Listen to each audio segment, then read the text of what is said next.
Alors, je vais faire un survol de certains des aspects. Je vais suivre un peu, comme vous voyez, le Prezi. Ça va être un peu un guide de la discussion. Je vais essayer d'arrêter quand je peux pour prendre des questions, mais en même temps, en vue du temps, c'est quand même une session assez courte pour toucher à tous les sujets que je veux aborder avec vous. Alors, je vais laisser un peu de temps à la fin pour être capable qu'on peut demander des questions ou même entre les différentes sections, je vais être capable d'arrêter possiblement pour répondre à vos questions aussi. On pourrait même peut-être avoir une discussion à la fin de la session. Sentez-vous à l'aise d'envoyer à travers le chat des questions, des commentaires, certainement. Aussi, c'est un peu, on s'entend que les choses y changent de jour en jour, puis que c'est certainement une présentation qu'on a préparée cette semaine, mais parce qu'à chaque 14 jours, il semble comme s'il y a des changements dans la législation, dans les directives du gouvernement. Certainement, je vous recommande de vous garder à jour sur ces points-là, puis on va toucher un peu à ça plus tard dans la présentation. Alors, quand on commence un peu en regardant la situation d'aujourd'hui, je vais parler un peu de la base pour commencer. C'est possible que vous avez des clients, des entreprises, corporations qui vous contactent avec des questions, que c'est vraiment la première fois que ce genre de client-là est en train de vous rejoindre pour des questions particulières parce que leurs entreprises, leur business, le jour en jour est en train d'être affecté assez sérieusement. Alors, on est en train de parler de différents types de contrats qui peuvent être affectés à chaque jour, que ce soit des bails, des contrats de construction, des ententes d'achat, même des transactions mobilières. Des fois, on ne pense pas à ça comme des contrats commerciaux, mais ils le sont. Des paiements de dettes, recouvrement de dettes, des contrats, des ententes, du financement. Même, c'est quelque chose que c'est possible que vos clients sont en train de vous demander des questions. Des contrats de fournisseurs, de distribution, des contrats de services. Alors, il y a vraiment toute cette chaîne de contrats qui affectent les entreprises, le commerce, puis certainement beaucoup d'entre vos clients, certains des miens. Dès le début, quand je regarde une situation de contrat d'entente, on s'entend qu'une entente, c'est une deal, mais un contrat, c'est l'écrit. Alors, durant ma présentation, quand je me réfère à l'entente, ça c'est the deal, OK, l'entente, the agreement. Mais quand on est en train de parler d'un contrat, je veux dire le document, l'écrit, que ça soit pas nécessairement en papier, mais vraiment l'entente qui a été faite en écrit, c'est le contrat. Alors, quand on est en train de parler à un client ou en train de répondre à des questions, dès le début, je veux savoir, est-ce qu'il y a un contrat? Parce que c'est bien plus facile pour moi de regarder le contrat en particulier. Si tu es familier avec vos clients, avec ce client-là en particulier, certainement, c'est possible que vous avez rédigé le contrat. Peut-être que tu es en train de questionner qu'est-ce que tu as suggéré aux clients dans le passé. Alors, vraiment, c'est le temps de déterminer vraiment la base. Quand on est en train de faire des décisions vite, puis des recommandations qui, comme aujourd'hui, là, on a besoin de commencer à la base, alors le contrat. Il y a une grosse différence si ton client est en train d'avoir des difficultés ou des délais dans ses obligations d'un contrat commercial ou est-ce que c'est un manquement total à être capable d'exécuter le contrat. Puis on va en parler un peu plus en détail, certainement, avec la jurisprudence qui interprète ça. Mais grosse différence. Tu as besoin de savoir si c'est que ton client ne peut pas compléter le contrat ou c'est juste pas tout de suite. On est en train de se demander ces questions-là de jour en jour, même nous autres. Est-ce que je peux le faire demain? Peut-être pas, mais peut-être je peux le faire la semaine prochaine. Est-ce que je peux le faire dans 2 mois? Est-ce que je peux le faire dans 6 mois? Alors, encore une fois, d'être capable de considérer ces aspects-là. Puis, de savoir c'est qui les parties. Juste parce qu'il y a 2 parties à un contrat, ça ne veut pas dire qu'il y a d'autres qui ne sont pas affectés par ça. Est-ce qu'il y a des propriétaires? Y a-t-il des consommateurs? Y a-t-il un centre de distribution? Alors, de vraiment penser à l'environnement du contrat, de l'entente. Puis de savoir c'est quoi le problème que le client est en train d'avoir. je suis en litige. Alors, moi, j'anticipe toujours les plus gros problèmes, mais si vous n'êtes pas le genre de personne qui pense toujours à ça, il faut savoir, OK, c'est quoi la question du client, mais y a-t-il d'autres grosses questions qu'on a besoin d'envisager avec le monde d'aujourd'hui? Puis, est-ce qu'il y a une loi qui s'applique tout de suite? Ce n'est pas une question nécessairement que tu y penses toujours, mais si c'est un contrat avec lequel tu n'es pas familier, une entente, une entreprise, surtout si c'est dans un domaine de soins de santé ou de la nourriture, l'alimentation, oublie.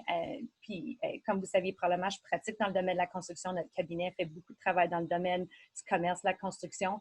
Mais regarde au commerce en général, puis de penser, est-ce que mon client et ce contrat-là est en train de toucher une loi que peut-être je devrais en savoir plus, surtout aujourd'hui, parce qu'il y a des changements qui continuent avec la législation. Puis à cause de la variété de contrats aussi, je demande toujours pour avoir le contrat en écrit, certainement.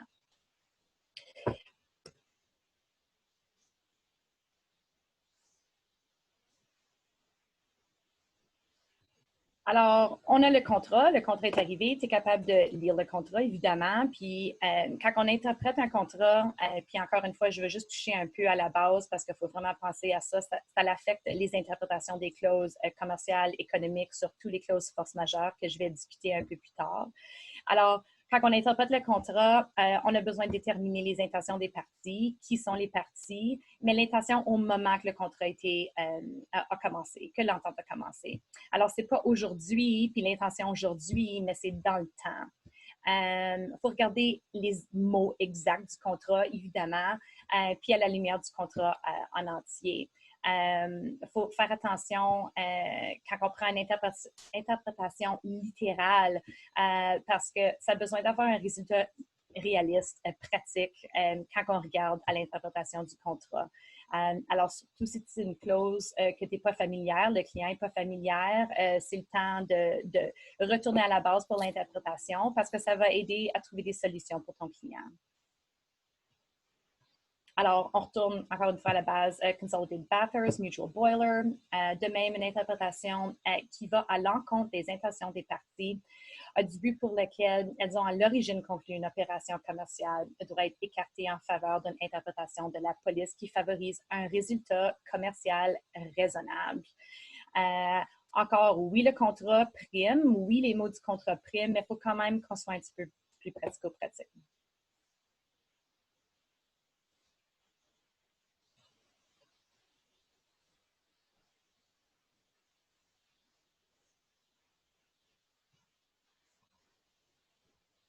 Alors, on saute un peu dans qu'est-ce qui se passe aujourd'hui.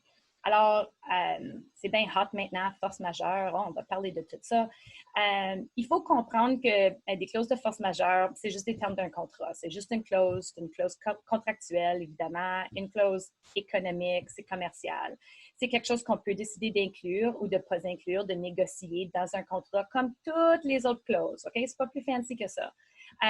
Qu'est-ce qui est très important à penser, c'est que quand il y a un événement, c'est l'effet de l'événement qui affecte le contrat, puis comment effectuer le contrat. Okay? Ce n'est pas l'effet qu'il y a eu l'événement.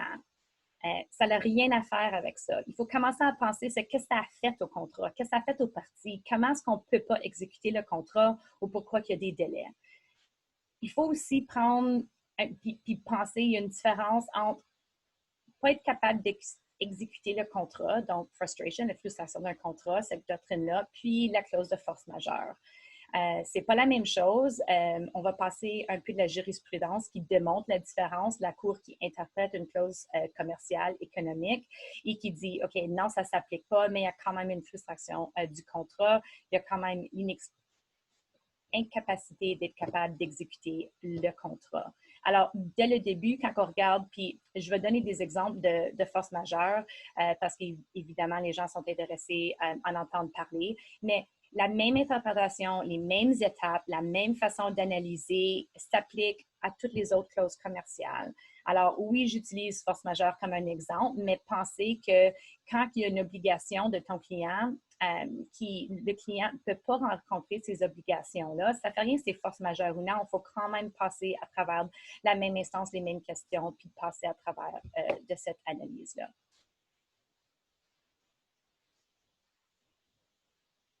Alors, étape à prendre un peu, c'est important d'être capable de penser, OK, oui, il y a un événement, mais là, il faut passer à travers les étapes de comment cet événement-là affecte le contrat, affecte le client.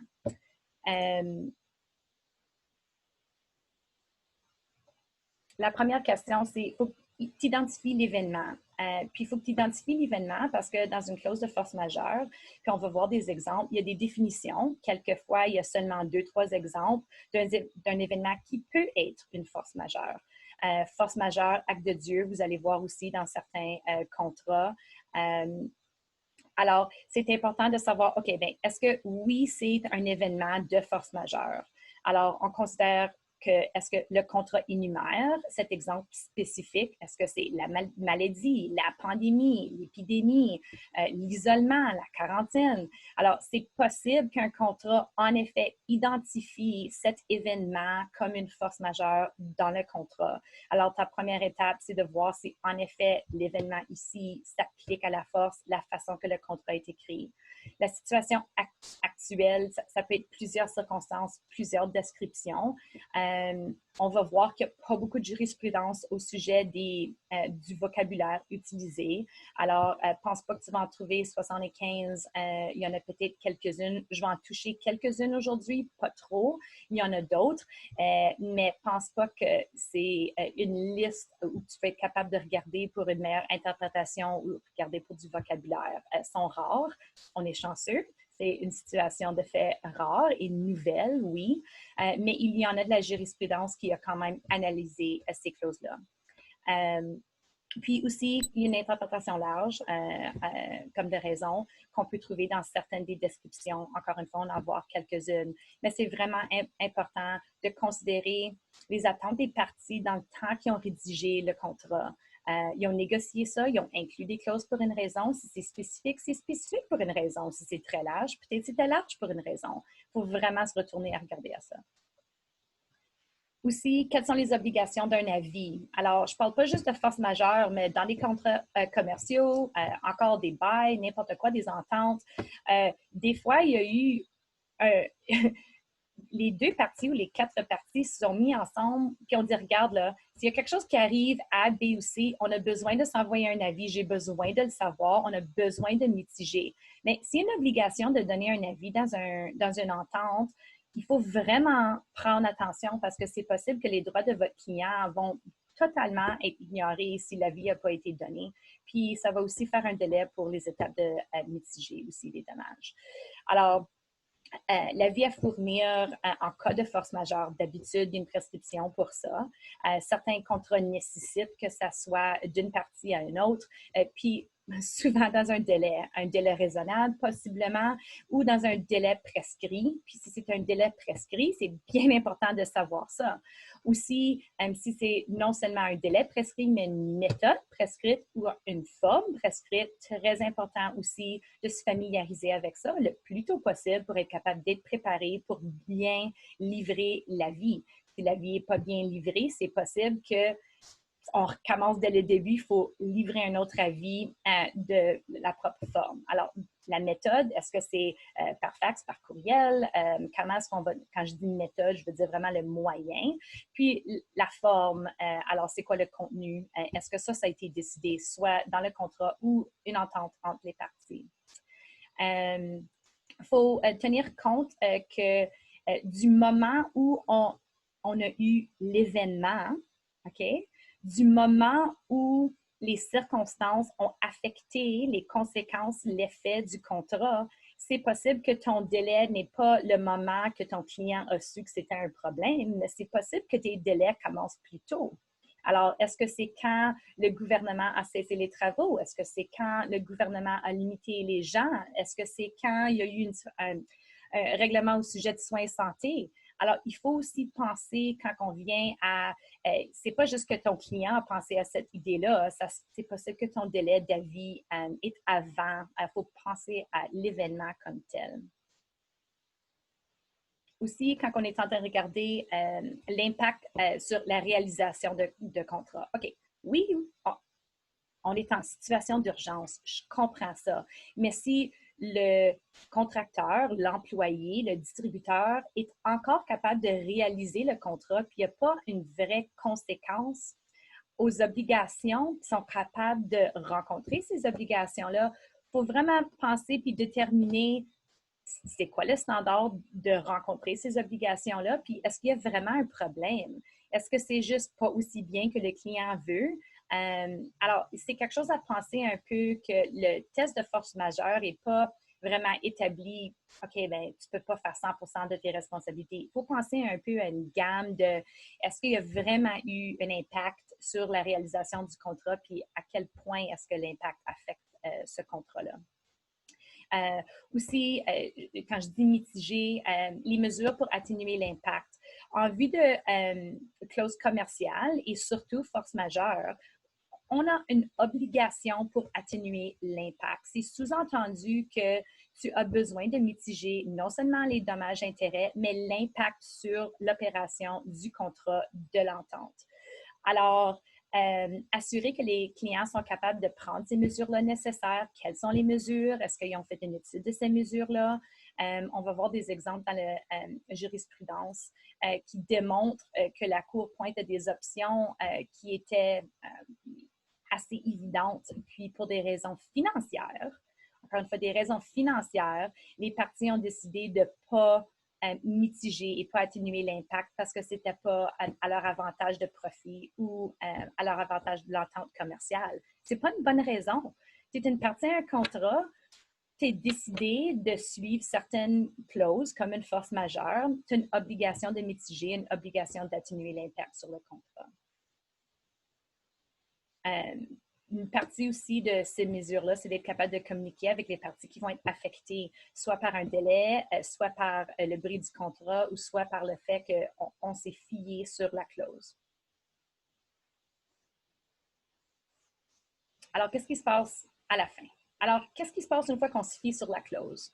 Dans le contrat, ça veut dire des options. Est-ce que ça veut dire qu'il y a un délai de 6 mois? Est-ce que ça veut dire qu'on finit le contrat? Est-ce que ça l'ouvre peut-être l'option à une négociation? C'est possible que le contrat, les mots du contrat, de la clause, te dit qu'est-ce qui va arriver à la prochaine étape. C'est quoi l'effet de dire oui, je me fie sur la clause force majeure, la définition est là, c'est une circonstance qui est propice à la définition. Alors, maintenant, je dois faire comme la partie qui décide de se fier sur cette clause-là. Qu'est-ce que la clause me dit de faire? Est-ce que ça veut dire que c'est une résiliation du contrat? OK. Est-ce que le contrat le dit? Est-ce que les parties en ont parlé, en ont discuté de ça?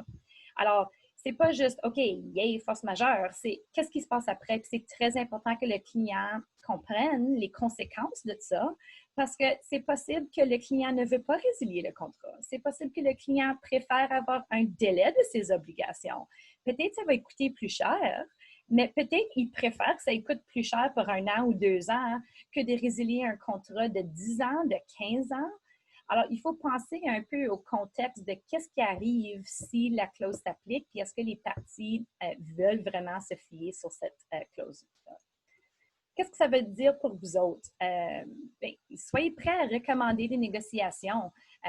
Soyez prêts à peut-être avoir des nouveaux contrats, des contrats de vente, des contrats de construction, des nouveaux contrats de sous-traitance. Soyez prêts à des conséquences. Il va y avoir des faillites. Les gens vont être en dette. Il va y avoir des délais de paiement, des délais de service, délais de distribution, perte de main-d'œuvre. Alors, quand les gens vont vouloir trouver des solutions, il faut quand même penser à qu'est-ce que ces clauses-là vont dire pour eux autres.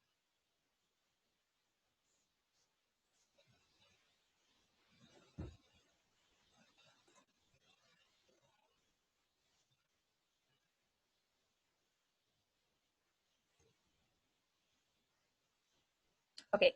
J'ai une variété de clauses, puis des options un peu. Je vais les mettre à l'écran. Je regarde le temps. Je ne vais pas passer trop de temps sur la rédaction. Possiblement, par après, si les gens veulent voir des exemples, je pourrais les mettre à l'écran quand on répond à des questions. Mais juste pour vous montrer un peu qu'est-ce que ça a de l'air, qu'est-ce que ça pourrait avoir de l'air, sachant que c'est comme tous les termes d'un contrat, c'est négocié, puis c'est les parties qui rentrent à ces définitions-là. Alors ici, c'est une définition assez particulière. On voit vraiment des critères, surtout en cas de force majeure, acte de Dieu, émeute, guerre, acte d'autorité civile, militaire. Même dans B, des exemples assez pratiques, tremblement de terre, inondation, incendie.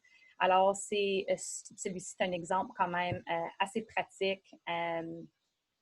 Mais encore une fois, on va avoir des problèmes avec ça quand je rentre dans la jurisprudence.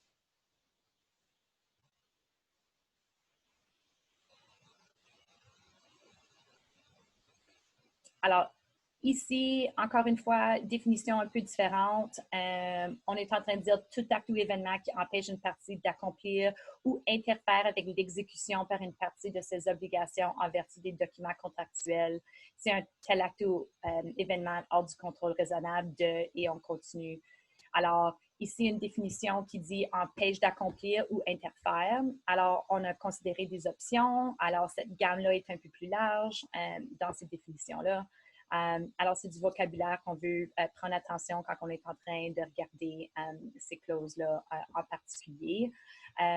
Puis, encore une fois, on sait comment que quelquefois nos clients sont en train de rédiger ces contrat ici, c'est possible le client, dans le temps, n'a pas payé attention à l'opération d'une clause de force majeure, mais peut-être un bon temps pour vous de vous familiariser avec les options, sachant que j'imagine que les gens qui ont une entreprise dans les domaines non seulement de la construction, mais du commerce en Ontario vont savoir, ils vont être intéressés dans le futur à considérer l'inclusion de clauses force majeure ou d'autres clauses commerciales comme frustration de contrat, résiliation de contrat. C'est un aspect que plusieurs, on est chanceux, mais plusieurs d'entre nous n'ont jamais considéré comment l'opération d'une telle clause pourrait affecter nos entreprises, notre business, puis du jour en jour, surtout les employés, les contrats à long terme, les bails, les dettes. Alors, quand on regarde à des options, ça nous fait penser possiblement que nos clients vont être intéressés à discuter ça avec nous.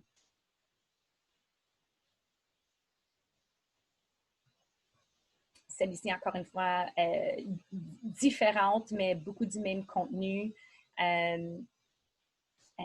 Ici, il y a des choses qui ont été incluses qui sont très spécifiques. Des fois, les gens sont en train d'imaginer qu'est-ce qui arriverait, qu'est-ce qui va affecter, qu'est-ce qui sera une force majeure. Surtout à l'alinéa des ondes de pression provoquées par des appareils de déplaçant à des vitesses supersoniques.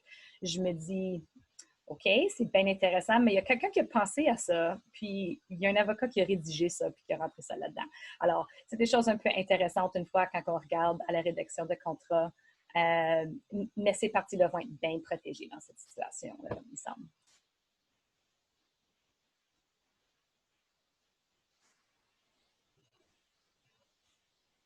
OK. En regardant un peu des décisions, un peu de jurisprudence. Il n'y en a pas beaucoup, mais on en a choisi un peu juste pour vous donner des exemples d'interprétation. Encore, oui, c'est au sujet de force majeure, mais l'interprétation est vraiment d'une clause commerciale. Les parties qui veulent être capables de se fier. Dans les décisions, on voit beaucoup d'emphase, un peu comme que je l'ai dit avant, mais sur le texte du contrat, vraiment les termes, les mots qui ont été utilisés, les définitions, puis comparer ça avec l'événement et ses conséquences. Est-ce que tu voulais juste comme un out, une carte blanche d'être capable de dire que tu pouvais sortir de l'entente, du contrat? Puis, si oui, puis tu es en train d'utiliser soit une circonstance commerciale ou financière pour utiliser une clause force majeure ou une autre clause commerciale, you're out of luck. C'est pas comme ça que ça va fonctionner. Alors, la Cour est très claire que tu regardes le contrat, tu regardes le contexte du contrat, puis la situation, puis tu compares les deux. Je sais que c'est banal, mais en même temps, c'est vraiment important quand on regarde des clauses commerciales précises, quand on regarde la résiliation du contrat ou l'annulation d'un contrat. Alors, Atlantic Paper Stock. Atlantic Paper Stock, c'est une décision de la Cour suprême. C'est une bonne décision à lire pour voir un peu la pensée que la Cour a en regardant cette décision, une clause comme ça. C'est un cas au sujet de la non-disponibilité des marchés sur la pâte et les cartons ondulés. Okay? On est dans les années 75. Il y a des obligations en vue d'un contrat. Puis, la Cour suprême ici est en train de souligner que les clauses de force majeure sont généralement invoquées par une partie pour s'acquitter vraiment de leurs obligations. Puis, il y a vraiment de l'emphase sur qu'en cas de l'événement, que c'est indépendant de la volonté de l'un ou l'une des parties. Puis on oublie ça quelquefois, mais dans certains des cas, c'est une des parties qui a causé quelque chose, puis l'autre partie veut se fier sur la clause de force majeure ou d'autres clauses dans le contrat commerciaux. Souvent, quand on regarde des contrats commerciaux, il faut penser, OK, bien, c'est pas souvent que c'est une des parties qui a causé l'événement, mais une autre partie, puis commence à interpréter le contrat à cette façon-là. Avec des clauses force majeure, c'est une tierce partie. C'est pas une des parties qui cause la situation. Alors, ici, Sainte-Anne est propriétaire d'une usine de pâte à papier. Elle s'engage à acheter un certain nombre de tonnes de papier par année. C'est des tonnes de papier de rebut. C'est une substance. Alors, elle s'engage à faire ça. Puis après un certain montant de temps, avise qu'il ne voulait plus les fibres secondaires de la partie adverse. Alors, c'était 18 mois, c'est un petit contrat, un bris du contrat. Et eux autres, ils disent que c'est se fie à la clause de la force majeure, disant que les demandes de papier avaient changé et blâment un peu sur les marchés dans l'industrie pour être capable de se fier sur la clause. Alors, la Cour, puis c'est une décision assez courte, alors c'est une décision quand même que je recommande de passer à travers. Alors, les mots dans ce contrat ici particulier étaient une absence de marché. Alors, la partie disait parce qu'il y avait une absence de marché qui pouvait résilier le contrat et se fier sur la clause de force majeure. Puis, en effet, la Cour dit non. Les termes particuliers qui étaient dans le contrat étaient absence de marché. Il n'y avait pas une absence de marché. Il faisait encore du papier. Il pouvait encore avoir de la production. C'est juste que la demande avait descendu. Alors, c'était plus une question commerciale, pas nécessairement une situation d'être capable de se fier sur la force majeure qui avait une définition très étroite. Alors aussi, un choix possiblement de comment résilier le contrat. Mais certainement, une décision de la Cour suprême que je suggère qu'on regarde. Encore une fois, une référence en anglais, Act of God, force majeure. Alors, vous allez voir un peu aussi du vocabulaire utilisé de la Cour suprême.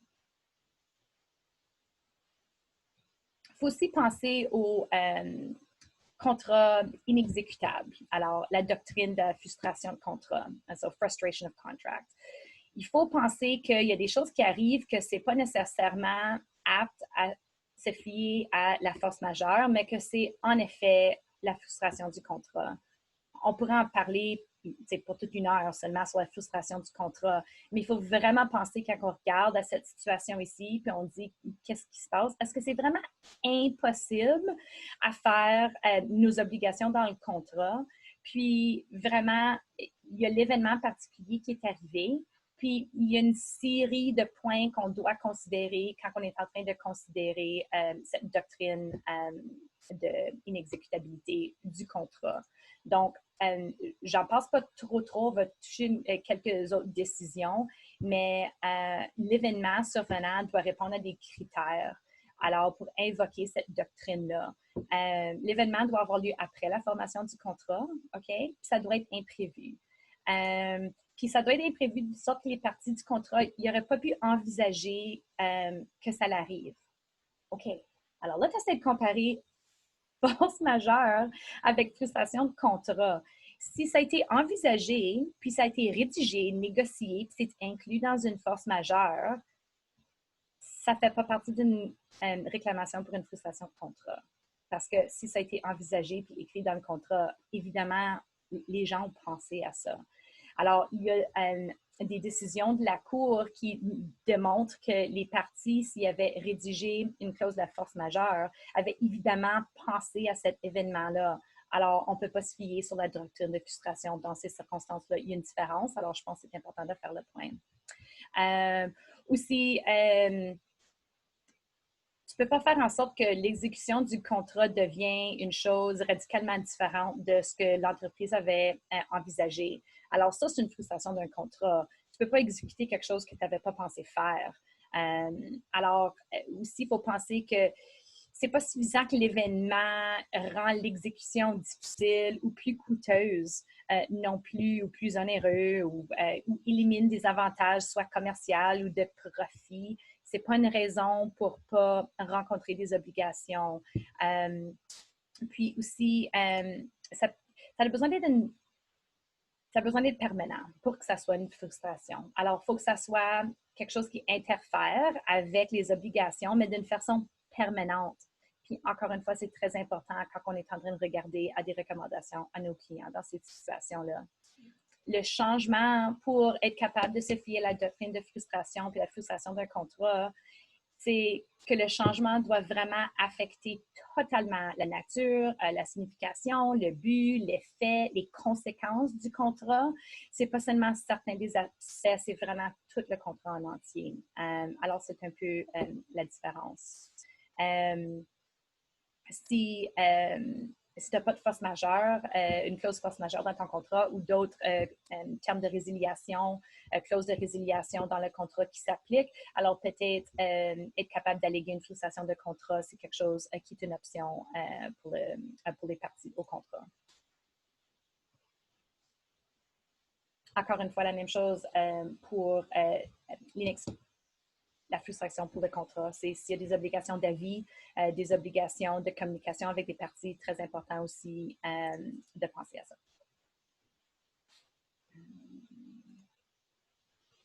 Alors, au sujet de cette doctrine du contrat inexécutable puis force majeure, British Columbia, Minister of Crown Lands and Cressy, bonne décision à lire. La partie voulait se fier sur la clause force majeure et n'a pas eu succès dans cet argument-là, mais a pu avoir gain de cause au sujet de l'argument que le contrat était inexécutable. Alors, bonne comparaison, vraiment bonne décision de la Cour pour être capable d'expliquer un peu la différence, puis l'opération encore de comment ça a affecté le contrat. On a de la législation en Ontario, la loi sur les contrats inexécutables.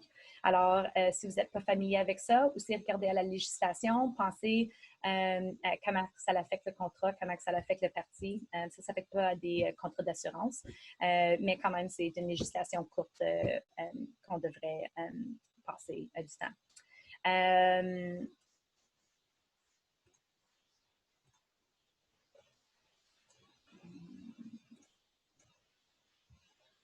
British Columbia aussi, avant que je change à une autre section. C'est pas seulement une simple épreuve qui va être capable d'allouer, de se fier sur la clause.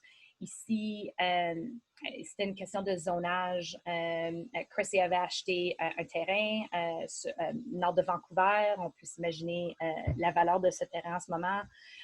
Alors, qu'est-ce qui s'est passé? C'est qu'il y avait besoin de faire un développement. Il y avait des questions de zonage. Le zonage n'est jamais arrivé. Alors, la question était vraiment, eux avaient estimé que c'était au sujet de la clause de la force majeure, voulaient se fier sur ça, mais en effet, c'était une frustration de contrat. Mais bonne décision, très bien écrite.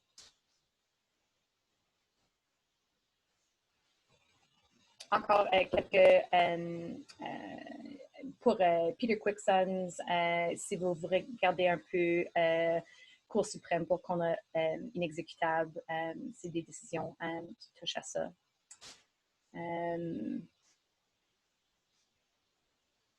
Ici, Accor, décision de la Cour d'appel d'Alberta, touche sur la clause de la force majeure, mais vraiment est en train de démontrer est-ce que c'était l'exécution commercialement irréalisable.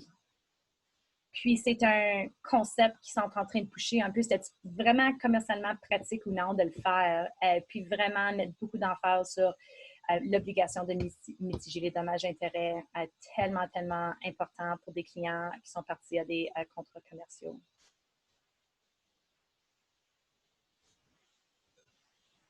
Ici, Domtar Univar, encore une décision, mais plus récente, 2011, la Colombie-Britannique. Vraiment une décision qui démontre, puis juste à cause du temps, je ne vais pas aller trop en détail, mais une décision qui est en train de vraiment faire clair que juste parce que c'est au sujet de l'argent, puis du profit, puis de la commercialisation, si ton client peut rencontrer ses obligations du contrat, il doit rencontrer les obligations du contrat. Puis c'est vraiment une bonne description de quelqu'un qui dit « Ah, bien, c'était pour me coûter trop cher. » OK, bien, c'était pour te coûter trop cher, mais ça, c'est pas une bonne excuse. Ça, c'est pas une situation de force majeure. C'est pas une situation où tu peux te fier sur une clause qui a été rédigée dans le contrat pour protéger les gens. Alors quand même, cette situation de c'était pour être beaucoup trop dispendieux pour moi n'est pas une excuse et n'est pas quelque chose qu'on peut utiliser comme une force majeure.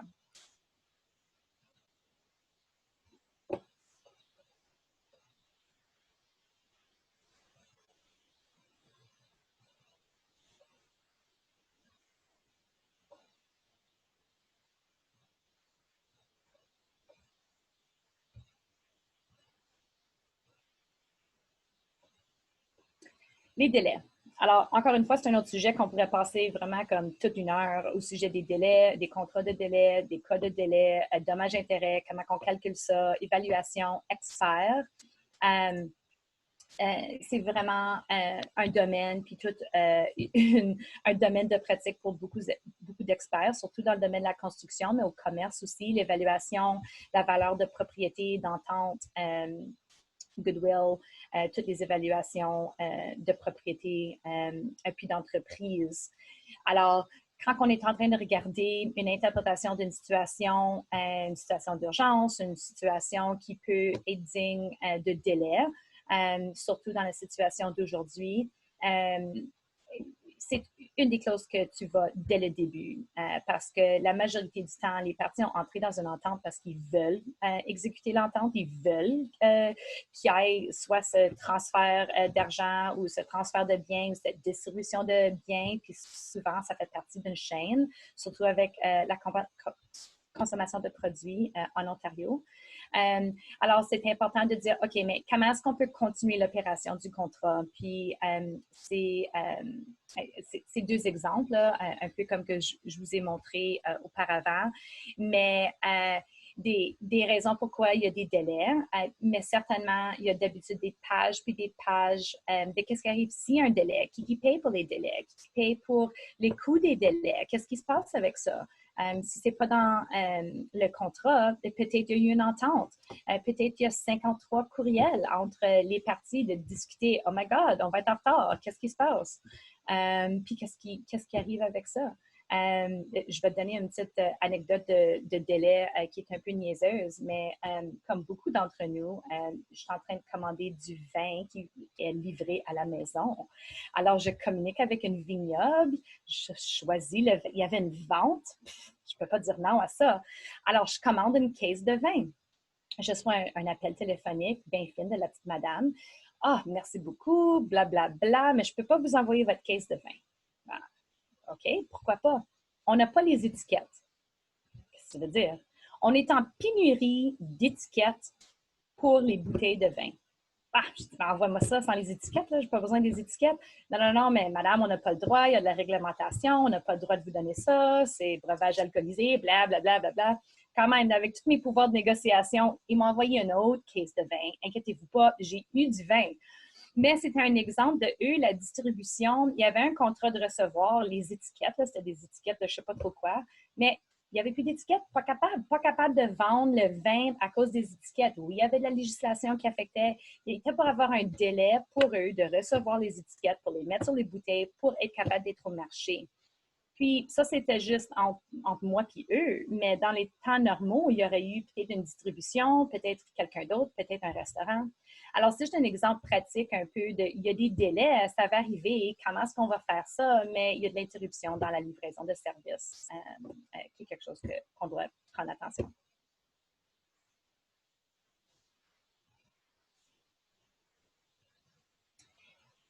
Alors, autre chose à penser un peu, puis encore une fois, je sais que ça en est beaucoup pour discuter pour une heure, mais j'espère que j'ai touché sur certaines choses qui est intéressant un peu. Alors, la main-d'œuvre, il faut quand même penser non seulement au droit commercial, mais au droit de l'emploi. Le droit de l'emploi, puis le droit commercial, puis encore une fois, oui, je vous en parle souvent au sujet de la construction, mais il faut penser à d'autres aspects aussi. Quand on pense aux syndicats, quand on pense aux lois sur la sécurité au travail aussi, c'est non seulement qu'est-ce qu'il y a de jour en jour, mais maintenant, puis comment que ça a été affecté. Je ne sais pas, là, le gars qui liche les étiquettes pour les mettre sur mon vin, là, peut-être ce gars-là, il ne peut pas rentrer et licher les étiquettes, là, je ne sais pas comment ça fonctionne, mais il faut penser à des choses que il y a quand même, bien que les gens ils veulent travailler, il y a quand même une pénurie très spéciale de main-d'œuvre qu'on n'a vraiment jamais eu à faire affaire avec. Et puis ça va affecter nos contrats commerciaux. Alors, il faut penser à ça aussi. La chaîne d'approvisionnement, comme j'ai dit, c'est pas seulement le vin ou la bouteille ou le camion qui va m'amener mon vin qui est un problème. Des fois, c'est l'étiquette, puis c'est quelque chose qu'on pense pas. C'est quelque chose que les clients anticipent pas. Alors souvent, c'est pas quelque chose qui est anticipé dans le contrat, dans les prix négociés. C'est vraiment quelque chose d'inattendu. Alors, important de faire un point avec ça. Liste des lieux de travail essentiels. C'est important de garder ça à jour, d'être familier avec ça. C'est possible que vous allez avoir des clients qui maintenant sont ajoutés à la liste comme entrepreneurs ou même comme propriétaires de propriété. Comment est-ce qu'eux vont être capables de faire affaire avec leurs locataires et leurs opérations? Comment est-ce qu'ils vont avoir ces responsabilités-là? Les décisions que j'ai montrées, ce n'est pas des décisions de bail, alors c'est un contrat de tenance. Alors, important qu'il va probablement avoir des décisions qui vont être livrées à ce sujet-là. J'ai regardé brièvement hier, puis j'en ai pas trouvé, mais ils vont sortir. Mais important de garder à jour avec la liste de travail essentiel, comme j'ai mentionné, protocole de santé et sécurité, chantier de construction, parce qu'il y en a qui sont continus, surtout dans l'industrie, manufacture, puis même quand on passe urbain, retail, restaurant, très important, dépendamment de c'est qui vos clients, ou quand vous représentez des consommateurs, c'est pas seulement représenter des clients qui sont entrepreneurs, mais consommateurs aussi.